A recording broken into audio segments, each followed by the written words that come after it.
നീ വിഷമിക്കണ്ട മോനെ. വിഷമദ്യം കഴിച്ച് 3-4 തട്ടിപ്പോയത് കൊണ്ടാണല്ലോ നിനക്കിപ്പോ എന്റെ അകത്ത് കിടക്കേണ്ടി വന്നേ. അല്ലെങ്കിൽ നിന്റെ അപ്പൻ നിന്നെ പുല്ലുപോലെ പുറത്തിറക്കി കൊണ്ടുവന്നേനെ. നിനക്കിവിടെ യാതൊരു ബുദ്ധിമുട്ടും ഉണ്ടാകില്ല. അതിനുള്ള ഏർപ്പാടൊക്കെ ഞാൻ ചെയ്തിട്ടുണ്ട്. നമ്മൾ ഇത് എത്ര ജയില് കണ്ടിരിക്കുന്നടാ. അപ്പഴേ സാറേ, സൂപ്രണ്ട് സാറിനോടൊന്ന് പറഞ്ഞേക്കണം അവൻ ജിന്നാടമർക്കിയുടെ മോനാണെന്ന്. ആടാ മോനെ, കുറച്ച് ദിവസം കഴിയുമ്പോ നിന്നെ ഞാൻ ഹോസ്പിറ്റലിലോട്ട് മാറ്റിച്ചോളാം.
ഈ ജയിലിന്റെ ഉള്ളിൽ നിന്ന് ജീവനോടെ പുറത്തു പോകില്ല.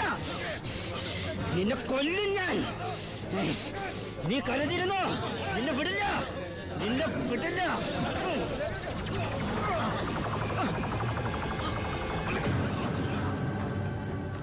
Paramasivam, sorry sir. എന്റെ മുമ്പിൽ വെച്ചാണ് അഭ്യാസം. പരോളിന് അപേക്ഷ കൊടുത്തിട്ട് എന്താണ് അവനോട്ട് ഇടപാട്? ഓൾ കേരള ക്രിമിനൽസ് അസോസിയേഷനിൽ അവനും മെമ്പറല്ലേ സാറേ. ഇടപാട് കാണാതിരിക്കൂ. മേത്തൊക്കെ സാമ്പാറുമായി. ചോറും കൂടി വിളമ്പട്ടെ സാറേ? 2 പപ്പടം കൂടി തടാ, പൊടിച്ചു കളഞ്ഞാൻ. ആരാ ചോറ് വെച്ചത്? പപ്പടം ഇല്ലെന്ന് അറിയില്ലേ? മതിയെങ്കിൽ മാറ്. അവൻ എന്തിനാടാ നിന്നെ ചവിട്ടിയത്? അവനെന്നെ ചവിട്ടാൻ തോന്നിണ്ടാവും. അപ്പൊ അവൻ എന്നെ ചവിട്ടാൻ തോന്നിയില്ലല്ലോ. അതിന് നീയല്ലല്ലോ അവന്റെ ഏട്ടനെ കൊന്നത്. നീ ഒരാളെ കൊന്നു എനിക്ക് വിശ്വസിക്കാനാവുന്നില്ല. കേട്ടുമടുത്തിട്ടുള്ള സാധാരണ പ്രശ്നം തന്നെ എന്റേതും. പക്ഷേ ഒരു നോർമൽ ആൾക്കുണ്ടാകാവുന്ന ഏറ്റവും വലിയ പ്രശ്നം സാമ്പത്തിക ബാധ്യത. കടം കൊണ്ട് നിൽക്കക്കള്ളിയില്ലാതെ ആത്മഹത്യയുടെ വക്കത്തെത്തി എന്റെ കുടുംബത്തെ എങ്ങനെയെങ്കിലും രക്ഷിക്കണമെന്ന ഉദ്ദേശത്തോടെ ഞാൻ നാടുവിടാൻ തീരുമാനിച്ചു. ഒരു രാത്രി എങ്ങോട്ട് പോണെന്നറിയാതെ നാഷണൽ ഹൈവേയിൽ ഞാനങ്ങനെ നിന്നു. ഈ സമയം ദൂരെ നിന്ന് ദേവദൂതനെ പോലെ ഒരു ടാങ്കർ ലോറി വരുന്നത് ഞാൻ കണ്ടു. ദൈവം തോന്നിപ്പിച്ചാണോന്നറിയില്ല, ആ ഡ്രൈവർ വണ്ടി നിർത്തി. ഞാനും കൂടി പോന്നോട്ടെ? എങ്ങോട്ട്? അങ്ങനെ ഇന്ന സ്ഥലന്നില്ല, എവിടം വരെ പോണു അവിടം വരെ. ഓ, അവിടെ കയറ്. സോറി.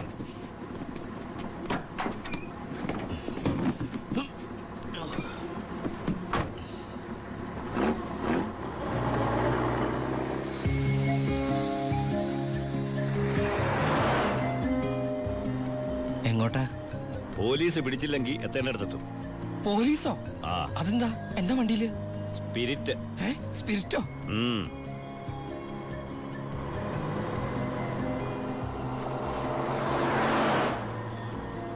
ഇതൊക്കെ ഒറ്റയ്ക്ക് ഉണ്ടാവാൻ പേടിയില്ലേ? ഒറ്റയ്ക്ക് കൊണ്ടുപോകുന്ന അതിന്റെ സുഖം. പോലീസ് പിടിച്ചാൽ എന്നെ മാത്രം നോക്കിയാൽ മതിയല്ലോ. അപ്പൊ ഈ പോണ വഴിക്ക് പോലീസ് പിടിച്ച എന്റെ കാര്യം? അത് പോലീസുകാർ നോക്കിക്കോട്ടെ. നിന്നെ പിടിച്ച എനിക്കെന്താ?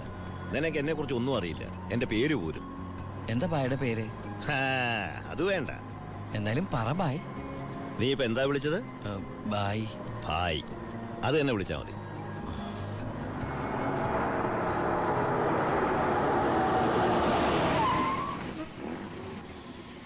എന്താ നിർത്തിയത്? എന്നെ ഇറക്കി വിടാനാണോ? ഏയ്, ദാ പുണ്യാളന് നേർച്ചയിട്ട പാതി അങ്ങേര് നോക്കിക്കോളൂ. ഓ,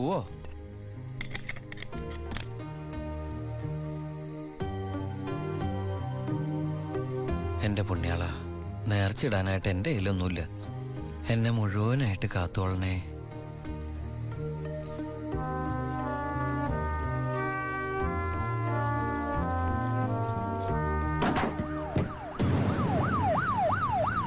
പോലീസ് അയ്യോ,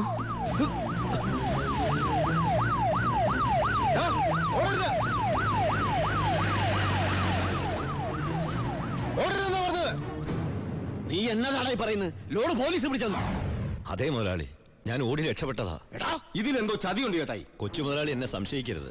വർഷം കുറെ ആയില്ലേ ഞാൻ നിങ്ങളുടെ കൂടെ ആയിട്ട്. എത്ര വർഷമായാലും നീ കള്ളപ്പണിയല്ലേ ചെയ്യണത്? കള്ളൻ എന്നും കള്ളൻ തന്നെയാടാ. ഇതേ ലക്ഷങ്ങളുടെ ഏർപ്പാടാ. ബേബി കുഞ്ഞേ, ചേട്ടാ സത്യം പറ, ഞങ്ങളുടെ ലോറിയിലൂടെ എങ്ങോട്ടാ മറിച്ചു വിറ്റത്?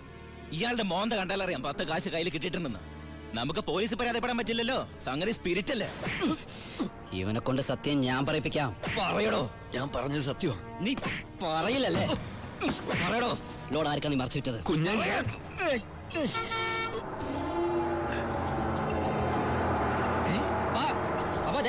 ലോറി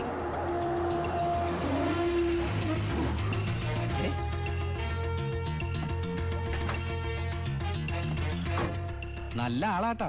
പോലീസിനെ കണ്ടപ്പോ ബായി എന്തൊരു ഓട്ടോ ഓടിയത്. ഞാനാണെങ്കി പേടിച്ചും പോയി. പിന്നെ RC ബുക്കിൽ അഡ്രസ് അപ്പൊ ഒരു കണക്കിന് വണ്ടി ഇവിടെ എത്തിച്ചു. എനിക്കാണെങ്കി കാറൊക്കെ ഓടിച്ചുള്ള ചെറിയ പരിചയമുള്ളേ. എന്തൊരു പാടാ ഈ പണ്ടാറ് ഓടിക്കാനായിട്ട്. എന്റെ പുണ്യാളം കൊണ്ടുവന്നാ ഇവനെ. ഇത്രയും കാലം ജീവൻ പണയം വെച്ച് കൂടെ നിന്നിട്ടും നിങ്ങൾക്ക് ആർക്കും എന്നെ മനസ്സിലായില്ല. ചെയ്യുന്നത് കള്ളപ്പണിയാണെങ്കിലും അതൊരു സത്യമുണ്ടെന്ന് വിശ്വസിക്കുന്നവനാ ഞാൻ. ഇനി ഞാൻ നിങ്ങളോട് വന്നാൽ ശരിയാവില്ല.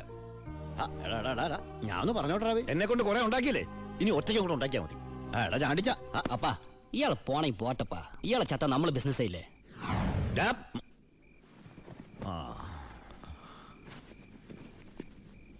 അയ്യോ,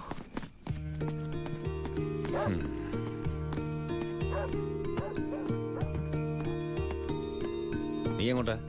ബായി എങ്ങോട്ടാ? എങ്ങോട്ടെങ്കിലും. എന്നാ ഞാനും എങ്ങോട്ടെങ്കിലും. വാ. ബായി സത്യമുള്ളവനാണെന്ന് എനിക്ക് തോന്നി. ഞാൻ അയാളുടെ കൂടെ കൂടി. ബായിക്ക് ഭാര്യയുണ്ട്, മകനുണ്ട്. മകനെന്ന് പറഞ്ഞ ബായിക്ക് ജീവനാ. ശിവന് കുറച്ച് ചോറിട്ടോടടി. ശിവനല്ല, ഉണ്ണി. ചോറ് വേണ്ട, അതിന് പകരം പപ്പടം എടുത്തോളാം. നമ്മുടെ പരമശിവത്തിന്റെ നല്ല ഛായയില്ലടി ഇവന്. എനിക്കും കണ്ടപ്പോഴേ തോന്നി. ആരാ ഈ പരമശിവം? പണ്ട് ലോറി താവളത്തിൽ നിന്ന് കിട്ടിയതാ അവനെ. പിന്നീട് എനിക്ക് എന്റെ സ്വന്തം അനിയനെ പോലെയായി. 4 കൊല്ലം മുമ്പ് ഒരു ലോറി ആക്സിഡന്റിൽ അവൻ. ഇന്ന് വഴിയോരത്ത് നീ നിൽക്കണ കണ്ടപ്പോ ഞാൻ അവനെ ഓർത്തുപോയി. അതാ നിർത്തിയത്. എന്നെ ആ അനിയനായിട്ട് കണ്ടൂടെ? അതിനെന്താടാ ശിവ? ശിവനല്ല, ഉണ്ണി. എനിക്ക് നീ ശിവൻ തന്നെയാ. അങ്ങനെ ഉണ്ണി എന്ന ഞാൻ ബായിക്ക് ശിവനായി. ബായിക്ക് ഈ പരിപാടി സ്വന്തമായിട്ട് തുടങ്ങിക്കൂടെ? നീ വിചാരിക്കും പോലെ അത്ര നിസ്സാരമല്ല കാര്യങ്ങള്. ഇത്രയും കാലത്തെ എക്സ്പീരിയൻസ് വെച്ചിട്ട് ഒരു ലോഡ് ഒപ്പിക്കാൻ ബായിക്ക് പറ്റില്ലേ? അത് പറ്റും. പക്ഷെ എങ്ങനെ കടത്തിക്കൊണ്ടുപോരും? ചെക്ക് പോസ്റ്റിലൊക്കെ നല്ല കാശറിയണം. അതെവിടുന്ന്? ഒന്ന് ഞാൻ പറയാം. സാധനം കിട്ടിയ കാശ് മുടക്കില്ലാതെ ചെക്ക് പോസ്റ്റ് എടുത്തണ കാര്യം ഞാൻ ഏറ്റു. അതിനുള്ള ചില നുണുക്ക് വിദ്യകളൊക്കെ എന്റെ ഉണ്ട് ബായി. ആ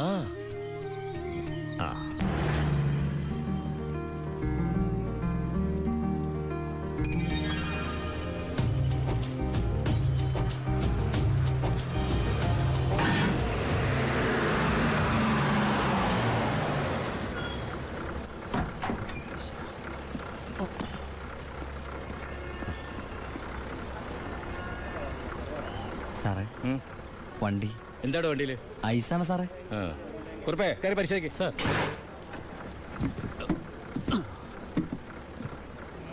നന്നായി പരിശോധിക്കണോ? സാർ സാറേ പെട്ടെന്നായിക്കോട്ടെ, അല്ലെങ്കിൽ ഐസ് ഐസ് വാട്ടർ ആവും. സാറേ ഇത് ഫുൾ ഐസാ.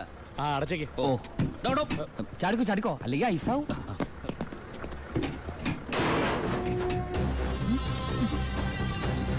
വിട്ടോ വിട്ടോ, വിട്ടോ.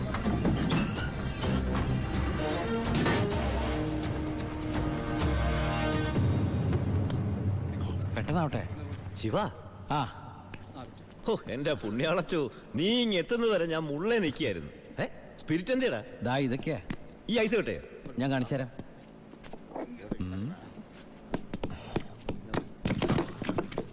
ദാ ഒറിജിനൽ സ്പിരിറ്റ്. ആ ഓ, എന്റെ അമ്മച്ചി ഒടുക്കത്തെ ബുദ്ധി തന്നെ. അല്ലടാ, ഐസിന്റെ ഉള്ളി വെച്ചിട്ട് സ്പിരിറ്റ് എന്താ ഐസ് ആവാത്തേ? എന്റെ ബായ്, വെള്ളം 0 ഡിഗ്രി സെന്റിഗ്രേഡിൽ ഐസാവും. പക്ഷെ സ്പിരിറ്റ് ഐസ് ആവണമെങ്കിൽ -112 ഡിഗ്രിയെങ്കിലും വേണം. കെമിസ്ട്രി പഠിച്ചതിന്റെ ഗുണ. എന്തായാലും കെമിക്കറി കണ്ടുപിടിച്ചു. കെമിക്കറി അല്ല, കെമിസ്ട്രി. ആ, അവൻ ഭയങ്കര തന്നെ. ഇത് എത്ര രൂപയുടെ മുതലാന്ന് അറിയാമോ നിനക്ക്? നിനക്ക് ഞാൻ എന്താടാ തരേണ്ടത്? ഈ ലാഭത്തിന്റെ പകുതി നീ എടുത്തു അല്ലേ? വേണ്ട, ഇത് മുഴുവൻ നീ എടുത്തു. വേണ്ട ബായ്. ബായ്, ആ ചിന്നാടന്മാരെ അവിടെ ജോലി ചെയ്തിരുന്നപ്പോ ഒരു ലോഡിന് എത്ര രൂപ കിട്ടിയിരുന്നേ? 5000 ഉരുവ. ആ 5000 ഉലുവ മതി എനിക്ക്. അല്ല, ഇവര് ഞാനും ബായ് തമ്മിൽ എന്താ വ്യത്യാസം? അങ്ങനെ നീ പല അടവുകൾ ഉപയോഗിച്ച് വാളയാർ ചെക്ക് പോസ്റ്റ് വഴി പലതവണ ഞാൻ സ്പിരിറ്റ് കടത്തി. ഒരു നാൾ പിടിക്കപ്പെട്ടു. ചെക്ക് പോസ്റ്റുകളിൽ ഞാൻ പണം വാരിയെറിഞ്ഞു. ഉദ്യോഗസ്ഥന്മാരിൽ ഭൂരിഭാഗവും എന്റെ സ്വാധീന വലയത്തിലായി. പിന്നെല്ലാം അവരുടെ അനുവാദത്തോടെയായി. ബായിക്ക് വീടായി, കാറായി, ലോറികളായി. ബായിയുടെ വലങ്കയായി ഞാൻ അവിടെ പരമശിവം എന്ന പേരിൽ അറിയപ്പെട്ടു. വാളയാർ പരമശിവം.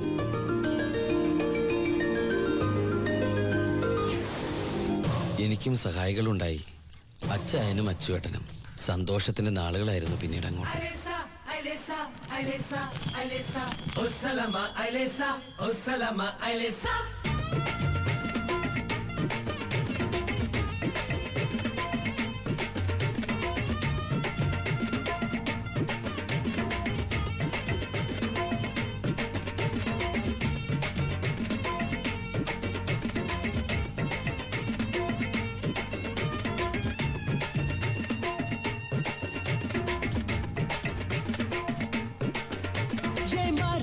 చిన్నప్ప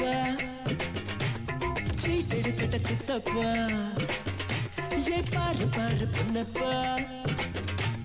పట్టణం పారు మిన్నప్ప ഈ റൊട്ടഴകിൽ ഈ പാട്ടഴകിൽ ഈ ചാട്ടൊളിയ പടപ്പാണ്ടി മേള ചെണ്ട കൊണ്ട ഒസലമ ഐലസ ഒസലമ ഐലസ ഒസലമ ഐലസ ഒസലമ ഐലസ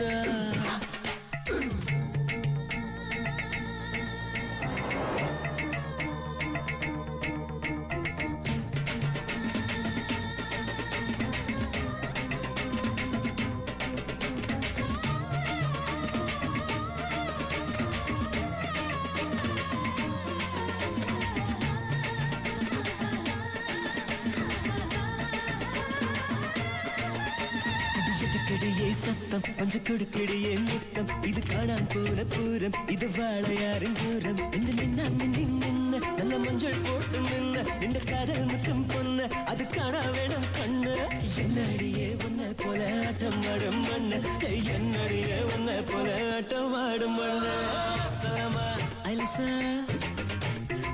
സലമ ഐലസ സലമ ഐലസ Salama Ailesa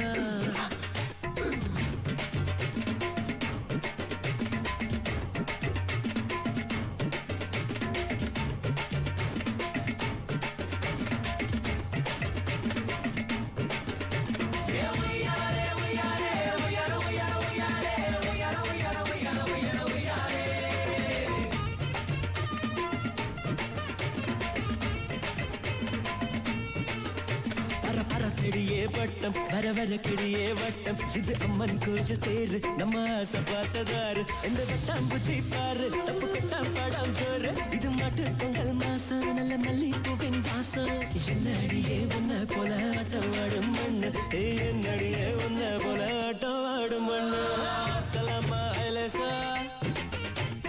ഓ സലമ ഐലസ ഓ Salama ഐലസ Salama Ailesa Salama Ailesa Hey Salama Ailesa Oh Salama Ailesa Hey Salama Ailesa Oh Salama Ailesa Hey Salama Salama Ailesa Hey Salama Ailesa ഞങ്ങളുടെ വളർച്ച ചിന്നാടന്മാരുടെ തകർച്ചയായിരുന്നു. ഞങ്ങളെ നശിപ്പിക്കാൻ വേണ്ടി പല പല അടവുകളും അവർ പ്രയോഗിച്ചു. പക്ഷെ ഒന്നും വിജയിച്ചില്ല. ഒടുവിൽ ഒരു ദിവസം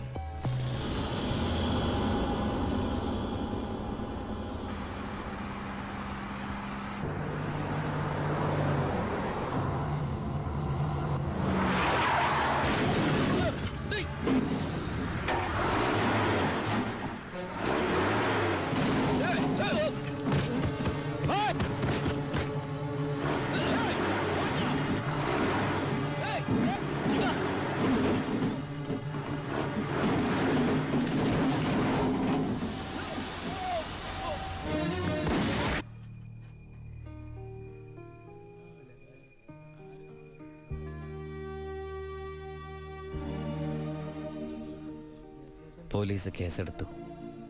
കാറ്, തോക്ക് തുടങ്ങിയ തെളിവുകളൊക്കെ ഭായിക്കെതിരായിരുന്നു.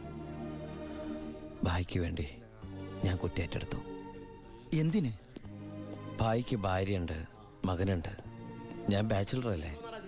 ഒന്ന് ജയിലിൽ കയറി ഇറങ്ങിയാലും എനിക്കെന്ത് സംഭവിക്കാൻ? പാവം ഭായ് എനിക്ക് വേണ്ടി ഒരുപാട് കാശ് ചെലവാക്കി കേസ് നടത്തി. അതുകൊണ്ട് എൻ്റെ ശിക്ഷ 4 കൊല്ലമായിട്ട് കുറയ്ക്കാൻ ഭായിക്ക് സഹായിച്ചു. ഈ ഭായിയാണ് ഞാൻ ദുബായിൽ നിന്ന് കാശ് അയക്കുന്ന പോലെ മാസാമാസം കാശ് എൻ്റെ വീട്ടിലെത്തിക്കുന്നത്. എൻ്റെ കുടുംബം അവിടെ ഹാപ്പി. അതുകൊണ്ട് ഞാനിവിടെ ഹാപ്പി. ആ പരമശിവത്തിന്റെ പരോൾ സാങ്ഷൻ ആയിട്ടുണ്ട്. ഓ, ആള് കുഴപ്പക്കാരനൊന്നുമല്ലല്ലോ. അല്ല സാർ, തനിക്ക് എന്താണോ അയാളുടെ കാര്യത്തിൽ ഇത്ര ഇൻട്രസ്റ്റ്? അവനൊരു പാവമാണ് സാർ.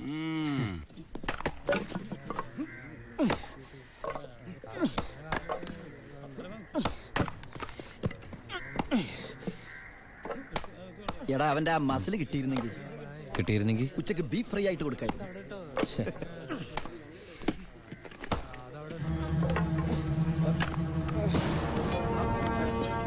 മാറിക്കടേ. എന്തു പറ്റി? ആ ഡോക്ടറെ വിളിച്ചു സാർ. ഒടുക്കത്തെ കരുനാക്ക്. ചത്ത എന്താടാ ഒരാള് കിടന്ന് ഉറങ്ങണേന് ഇങ്ങനെ പറഞ്ഞു. നീ എന്തേത് വേടി? എല്ലാവരും പുറകോട്ട് പറയും.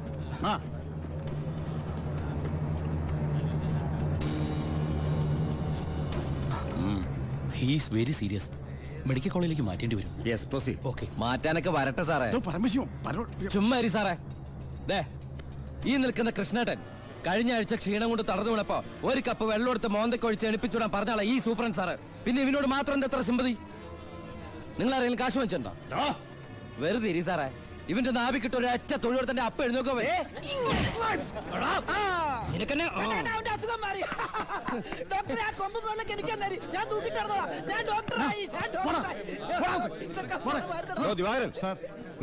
അവന്റെ പരോളിന്റെ പേപ്പർ കണ്ടത്.